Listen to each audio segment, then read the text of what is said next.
सभी व्यूअर्स को अभिषेक चौधरी की तरफ से प्यार भरा नमस्कार। और मैं आशा करता हूं कि आप सब ठीक होंगे, स्वस्थ होंगे और अपने घर पर अच्छे से पढ़ाई कर रहे हो।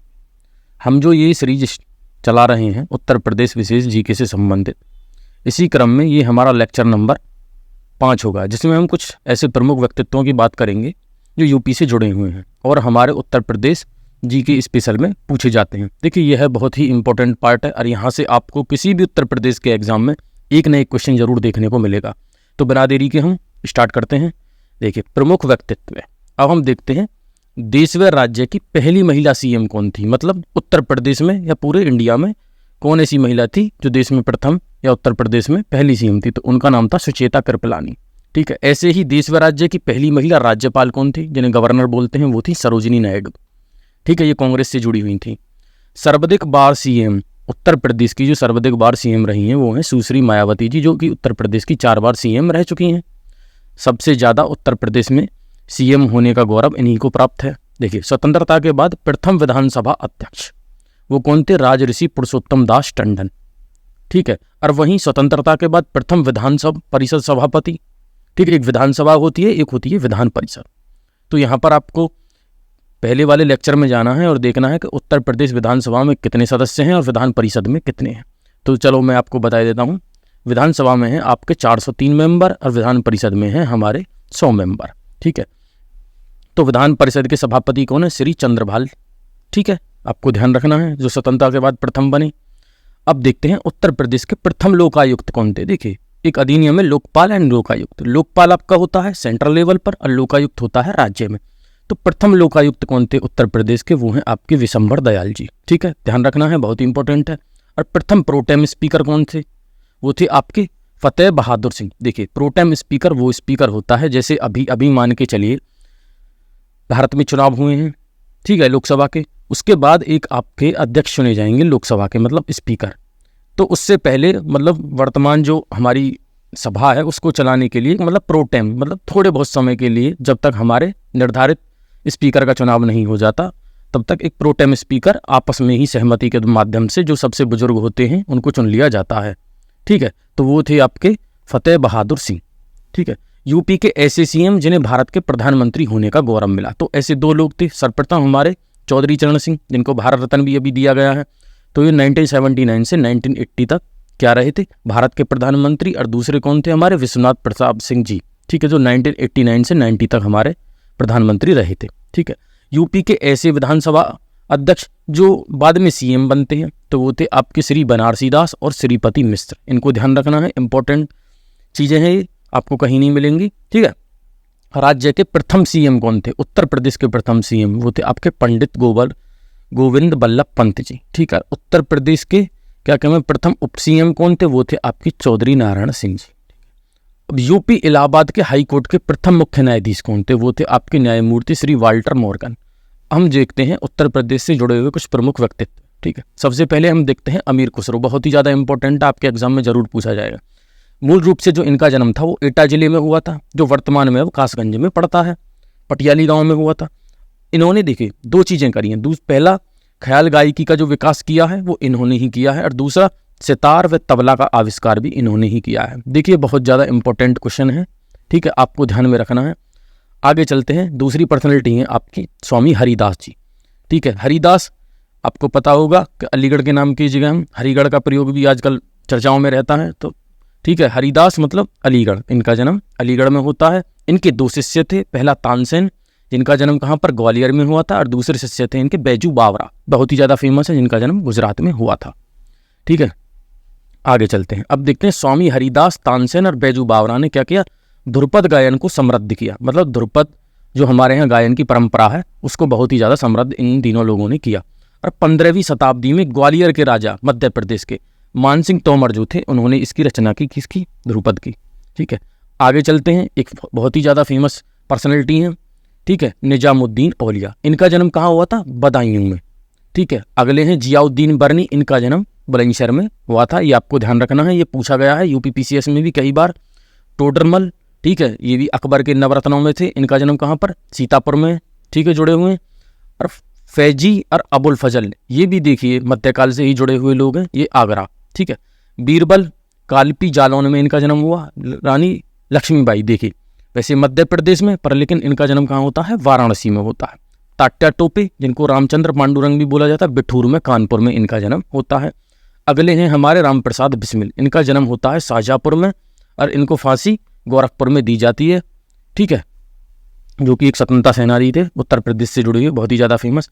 अब देखिए कौन इनका नाम नहीं जानता, चंद्रशेखर आज़ाद, ठीक है, इनकी मृत्यु इलाहाबाद में होती है। लाल बहादुर शास्त्री, ये भी उत्तर प्रदेश से जुड़े हुए हैं, इनका जन्म मुगल सराय में हुआ था। भारत के दूसरे प्रधानमंत्री रहे थे जिन्होंने नारा दिया था साग सब्जी अधिक खाओ और एक दिन का उपवास रखो, ठीक है, बहुत ही ज़्यादा सिंपल आदमी थे। तुलसीदास, देखिए तुलसीदास का जन्म होता है चित्रकूट के पास राजापुर गांव में। आगे मिर्जा गालिब, गालिब का नाम कौन नहीं जानता, ठीक है, इनका जन्म आगरा में और मृत्यु दिल्ली में होती है। नजीब अकबराबादी, इनका जन्म आगरा में और चकबक लखनवी में, ठीक है। अब देखते हैं फराख गोरखपुरी, इनका जन्म कहाँ पर, गोरखपुर में। इनको रघुपति साय के नाम से जाना जाता है। ये एक IAS ऑफिसर थे, इन्होंने अपनी नौकरी स्वतंत्रता आंदोलन के दौरान छोड़ दी थी। पंडित जवाहरलाल नेहरू के बहुत ही करीबी मित्र माने जाते थे, ठीक है, काफ़ी पढ़े लिखे व्यक्ति थे। कैफी आजमी, इनका जन्म आजमगढ़ से जुड़े हुए हैं ये, ठीक है।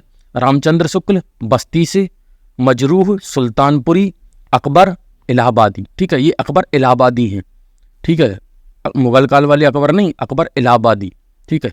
मजाज लखनवी, राहुल शंकराचार्य आजमगढ़। देखिए राहुल शंकराचार्य के बारे में आपने 10वीं क्लास में भी पढ़ा होगा।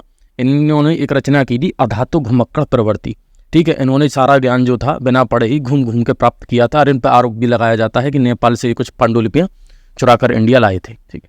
अब देखते हैं शिक्षा, भाषा और पत्र पत्रिका। देखिए ये क्वेश्चन कई बार पूछा गया है, सर्व शिक्षा अभियान कब स्टार्ट किया गया था, तो ये आपका 2001 में स्कूल चलो अभियान जो प्राथमिक शिक्षा के लिए मतलब प्राइमरी स्कूलिंग के लिए, वो भी 2001 में स्टार्ट किया गया था। प्रदेश कार्यालयों में राजभाषा हिंदी को अनिवार्य बनाया गया, देखिए वो कब बनाया गया, 26 जनवरी 1968 को। उर्दू को द्वितीय राजभाषा घोषित किया गया, कब, 1989 में। ये मैं आपको पहले करा चुका हूँ फर्स्ट लेक्चर में, आपको ध्यान रखना है। उत्तर प्रदेश में 2 राजकीय भाषाएं, एक हिंदी और दूसरी उर्दू, ठीक है। उत्तर प्रदेश संस्कृत संस्थान कब स्थापित किया गया, 1976 में, और उत्तर प्रदेश हिंदी संस्थान 1976 में किया गया था। संस्कृत और उर्दू दोनों आपको ध्यान रखना है। अब देखिए उत्तर प्रदेश उर्दू अकादमी 1972 में स्टैब्लिश की जाती है और उत्तर प्रदेश सिंधी अकादमी 1979 में की जाती है, ठीक है। और हिंदुस्तान अकादमी 1927 में इलाहाबाद में, आज़ादी से पहले। उत्तर प्रदेश भाषा संस्थान 1994 में स्थापित किया जाता है और उत्तर प्रदेश प्रथम मुक्त विश्वविद्यालय, देखिए ये आपको ध्यान रखना है, इसका नाम है राजऋषि पुरुषोत्तम दास टंडन, ठीक है, मुक्त विद्यालय 1999 में ये स्थापित किया जाता है, बहुत ही इंपॉर्टेंट है, आपको ध्यान रखना। मिड डे मील योजना कब स्टार्ट की जाती है, 1995 में स्टैब्लिश की जाती है, ठीक है। और कस्तूरबा गांधी बालिका योजना ये आपकी 2004 में स्टार्ट की जाती है। अब यहाँ पर हम देखेंगे कुछ केंद्रीय विश्वविद्यालय के नाम, ठीक है, जो कि सेंट्रल यूनिवर्सिटी है और उत्तर प्रदेश में स्थापित है। इलाहाबाद विश्वविद्यालय का नाम कौन नहीं जानता, तो 1887 में इलाहाबाद में स्टैब्लिश की गई। दूसरा हम देखते हैं बनारस हिंदू विश्वविद्यालय, कहाँ पर है, वाराणसी में, 1916 में स्थापित किया जाता है। अलीगढ़ मुस्लिम यूनिवर्सिटी अलीगढ़ में 1921 में स्टैब्लिश की जाती है ये। डॉक्टर भीमराव अंबेडकर विश्वविद्यालय लखनऊ में है, 1989 में स्टैब्लिश किया जाता है।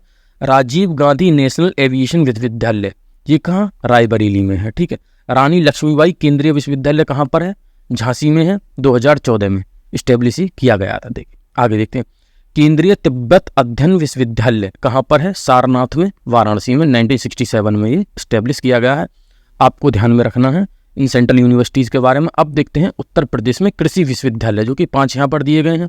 सबसे पहला है Narendra Dev university of agriculture and technology, ये कहाँ पर है, फैजाबाद में है, ठीक है, ध्यान में रखना। ये क्या है, राज्य विश्वविद्यालय है, ठीक है। वल्लभ भाई Patel university of agriculture and technology ये कहाँ पर है, मेरठ में है, ये भी राजकीय विश्वविद्यालय है।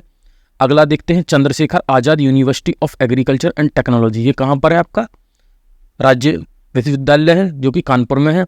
Sen Higgin bottom university of agriculture and technology ये आपका इलाहाबाद में है, ये भी राज्य के विद्यालय है। अब रानी लक्ष्मीबाई केंद्रीय कृषि विश्वविद्यालय, ये आपको ध्यान रखना है, ये पूछा गया, झांसी में है, जो कि एकमात्र केंद्रीय विद्यालय, ठीक है, ये आपको ध्यान में रखना। आगे देखते हैं कुछ और जो है। उत्तर प्रदेश में प्रथम विकलांग विश्वविद्यालय कहाँ पर है, चित्रकूट में, जिसका नाम है जगत गुरु रामभद्राचार्य विकलांग विश्वविद्यालय। अगला है आपका doctor Ambedkar institute of technology for handicapped, ये आपका कानपुर में है। कन्हैयालाल मणिकलाल केंद्रीय हिंदी संस्थान आपका आगरा में है। अंबेडकर के नाम से 2 विश्वविद्यालय यूपी में हैं, पहला आपका आगरा में है जो कि मेडिकल है, और दूसरा लखनऊ में है। कल्प योजना संबंधित है प्राथमिक शिक्षा से। आपसे कहीं भी पूछा जाए कि ये जो कल्प योजना है ये किससे संबंधित है, तो आप बता सकते हैं प्राथमिक शिक्षा मतलब प्राइमरी एजुकेशन। कल्याण पत्रिका का संपादन गीता प्रेस गोरखपुर से किया जाता है, ठीक है। उत्तर प्रदेश उर्दू प्रशिक्षण एवं अनुसंधान केंद्र कहाँ पर है, लखनऊ में है। अब देखिए हम एग्रीकल्चर के बारे में यहाँ पर देखते हैं जो कि इकोनॉमी से जुड़ा हुआ हमारा पार्ट है, ठीक है। प्राथमिक क्षेत्र प्राइमरी सेक्टर की यहाँ बात करी जा रही है, ठीक है। कृषि के बारे में अब देखते हैं उत्तर प्रदेश में कृषि। देखिए भारत में, ठीक है, हम देखते हैं कि अलग अलग राज्य में अलग अलग क्लाइमेट जोन है, तो वहीं हम उत्तर प्रदेश में देखेंगे तो उत्तर प्रदेश में 9 जलवायु क्षेत्र हैं, ठीक है। ये आपका यूपी पीसीएस में क्वेश्चन पूछा जा चुका है। प्रदेश में मृदा समूह कितने हैं, मतलब उत्तर प्रदेश में कितने प्रकार की मृदा के समूह पाए जाते हैं, वो हैं आपके 8 प्रकार। कृषि पारिस्थितिकी क्षेत्र कितने हैं, हमारे 20 हैं, ठीक है। पारिस्थितिकी क्षेत्र मतलब इकोसिस्टम एरिया कितने हैं, ठीक है। उत्तर प्रदेश आर्थिक क्षेत्र कितने हैं, 4 हैं आपके, ठीक है। अब देखते हैं गेहूं गन्ना आलू उत्पादन में उत्तर प्रदेश का प्रथम स्थान है।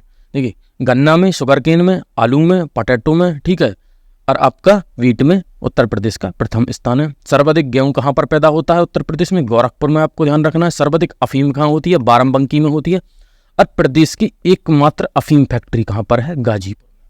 प्रतापगढ़ आंवले के लिए प्रसिद्ध है, ये आपका यूपी पीसीएस में, यूपी पुलिस में भी कई बार पूछा जा चुका है। महोबा किसके लिए फेमस है, पान के लिए।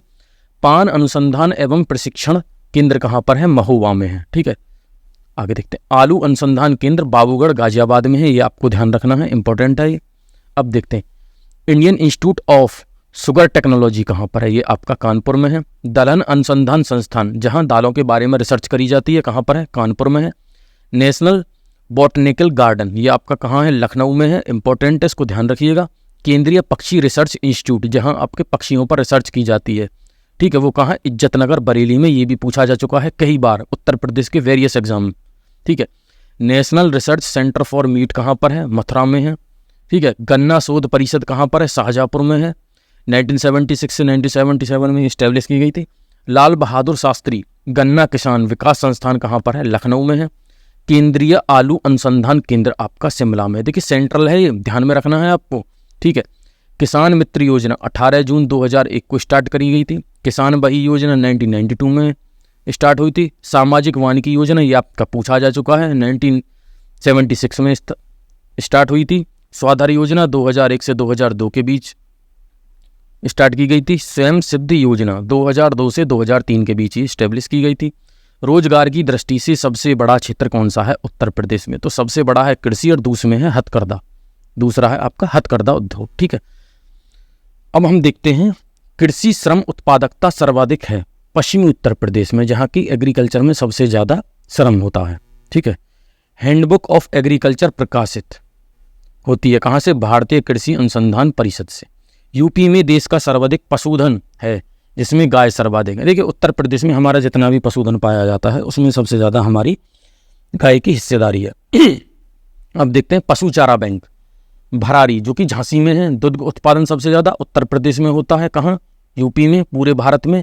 और उत्तर प्रदेश में भी जो जिला है हमारे बुलंदशहर जिले में सबसे ज़्यादा दूध का उत्पादन होता है। और बुलंदशहर में भी एक गाँव है धनौरा, ठीक है, जहाँ सबसे ज़्यादा दूध का उत्पादन होता है। ऑपरेशन फ्लड, ठीक है, फ्लड 1973 में इस्टेब्लिश होती है। ये regional food research and analysis Lucknow में है। राज्य दुग्ध परिषद कहाँ पर है, 1976 में ये आपका इस्टेब्लिश की जाती है। किसान क्रेडिट कार्ड योजना जिसे हम बोलते हैं KCC, ठीक है, 1998 से 1999 में। भारत में प्रथम कृषि विश्वविद्यालय पंतनगर। सर्वाधिक बाढ़ प्रभावित पश्चिमी उत्तर प्रदेश, देखिए सबसे ज़्यादा बाढ़ प्रभावित एरिया है। भारतीय चारागाह एवं चारा अनुसंधान संस्थान झांसी में है, ये आपका कई एग्जाम में पूछा गया है। सीमांत कृषक, देखिए सीमांत कृषक किन्हें बोला जाता है, जिनके पास 1 हेक्टेयर से कम जोत वाले कृषक होते हैं। यहाँ पर ये आपको दिया हुआ सीमांत, यहाँ 1 से 2 हेक्टेयर भी ठीक है अगर आपके ऑप्शन में मिलता है, ठीक है, 1 से 2 हेक्टेयर के बीच में, मतलब इससे कम ही कम। तृतीय रेल कोच फैक्ट्री कहाँ पर है आपकी, रायबरेली में। भारत की प्रथम चीनी मिल इंडिया की कहाँ पर है, प्रतापपुर में, देवरिया में लगी थी 1903 में, द ग्रीन ऑपरेशन परियोजना उत्तर प्रदेश में 2001 में स्टार्ट होती है। यूपी में प्रथम दुग्ध सहकारी समिति की स्थापना हुई इलाहाबाद में। सहकारी ना कि सरकारी, ठीक है। अब देखते हैं यूपी में अदरक सोयाबीन उत्पादन कहाँ पर होता है? बुंदेलखंड में। उत्तर प्रदेश में सिंचाई का सबसे बड़ा स्रोत क्या है? नलकूप। कई बार पूछा गया है, बहुत ज़्यादा इंपॉर्टेंट है। अब नली का अपर्दन से सर्वाधिक प्रभावित क्षेत्र कौन सा है? आपका इटावा जिला। ये भी पूछा गया है, इंपॉर्टेंट है। अब नली का अपर्दन क्या होता है? देखिए मान के चलिए नदी है, इसमें कई जगह से आपका पानी आ रहा है, तो ये जो अपर्दन हो रहा है यहाँ से उसे बोलते हैं अब नली का अपर्दन, ठीक है। नलिकाओं के माध्यम से हल्दी कपास उत्पादन बुंदेलखंड में आपका होता है। सर्वाधिक महत्वपूर्ण नकदी फसल कौन सी है? गन्ना, ठीक है। आलू निर्यात जोन कौन सा है? आगरा है आपका। वर्तमान में औसत जोत आकार जो है वो 0.83 हेक्टेयर कहाँ पर है? दे आपको देखनी। अब देखिए ये उद्योगों के बारे में आपको थोड़ा सा मैं जानकारी दे देता हूँ। उत्तर प्रदेश औद्योगिक विकास निगम कहाँ पर है? कानपुर में। उत्तर प्रदेश राज्य पर्यटन विकास निगम 1974 में स्टैब्लिश की जाती है। उत्तर प्रदेश शासन की आय का सबसे बड़ा भाग प्राप्त होता है सामान्य व्यापार कर से। ये आपको ध्यान रखना है, बहुत ही ज़्यादा मोस्ट इंपॉर्टेंट क्वेश्चन है। कौन व्यापार कर जोन सर्वाधिक कर संग्रह करता है? लखनऊ। मतलब कौन सा जो व्यापारिक जोन है जो सर्वाधिक टैक्स का कलेक्शन करता है वो आपका लखनऊ है। उत्तर प्रदेश में उच्चतम औद्योगिक वृद्धि दर अंकित की गई 10वीं पंचवर्षीय योजना में की गई है। उत्तर प्रदेश में मूल्य वर्धित कर वैट कब लागू हुआ? 1 जनवरी 2008 को। इसी का संवर्धित रूप है आपका जीएसटी, ठीक है। वैल्यू एडिशन टैक्स इसे बोलते हैं, ठीक है। उत्तर प्रदेश में नकारात्मक औद्योगिक विकास दर थी। देखिए जो नेगेटिव आपकी जो इंडस्ट्रियल ग्रोथ रेट थी वो कब थी? 9वीं पंचवर्षीय योजना में आपकी थी। गीडा क्या है? गोरखपुर औद्योगिक विकास प्राधिकरण। ये आपको ध्यान रखना है, एक शब्द में पूछ लिया जाएगा गीडा, ठीक है। उत्तर प्रदेश खादी ग्रामोद्योग बोर्ड 1960 में स्टैब्लिश किया गया था, इंपॉर्टेंट है। Indian institute of information technology IIIT कहाँ पर है? इलाहाबाद में। School of paper technology Saharanpur में। खेल का सामान मेरठ, कई बार पूछा गया है, बहुत ही ज़्यादा इंपॉर्टेंट है। पीतल की मूर्ति कहाँ पर? मथुरा में। दिया सलाई बरेली में, बहुत ही ज़्यादा इंपॉर्टेंट है यार। उर्वरक आंवला में, कई बार पूछा गया है ये। आंवला प्रतापगढ़ में। रबड़ मोदी नगर में। पाली फाइबर बाराबंकी में। विस्फोटक कानपुर में। ताले अलीगढ़ में फेमस है। एल्युमिनियम रेणुकूट में। कांच की चूड़ियाँ फिरोजाबाद में। चमड़े का सामान कानपुर, चमड़े की वजह से फेमस है। प्लाईवुड नजीबाबाद सीतापुर में। कागज और लुगदी सहारनपुर। हाथ की छपाई फरुखाबाद में। लकड़ी के खिलौने ने वाराणसी में। टेराकोटा गोरखपुर में। आगे देखते हैं। चीनी मिट्टी के बर्तन कहाँ पर? आपके चिन्हट में, ठीक है। काष्ठ पादुका खड़ाऊ जो होती हैं, मतलब जो लकड़ी की चप्पल है वो कहाँ पर है? पीलीभीत। मिट्टी के बर्तन खुर्जा में, कई बार पूछा गया है, फेमस है। जरी बरेली में। इत्र व तेल कन्नौज में। कालीन आपका भदोही में, ठीक है। कालीन भैया आपको ध्यान रखना है। देखिए यहाँ तक जो हमने देखा है इसमें बहुत ज़्यादा इन्फॉर्मेशन है, आपको कई बार ये रिवाइज करना होगा, बार बार आप इसको रिवाइज कीजिए जब ये आपके ध्यान में रहेंगे। और मैं भरोसे के साथ कह सकता हूँ इसमें 1 या 2 क्वेश्चन आपका ज़रूर पूछा जाएगा। नमस्कार।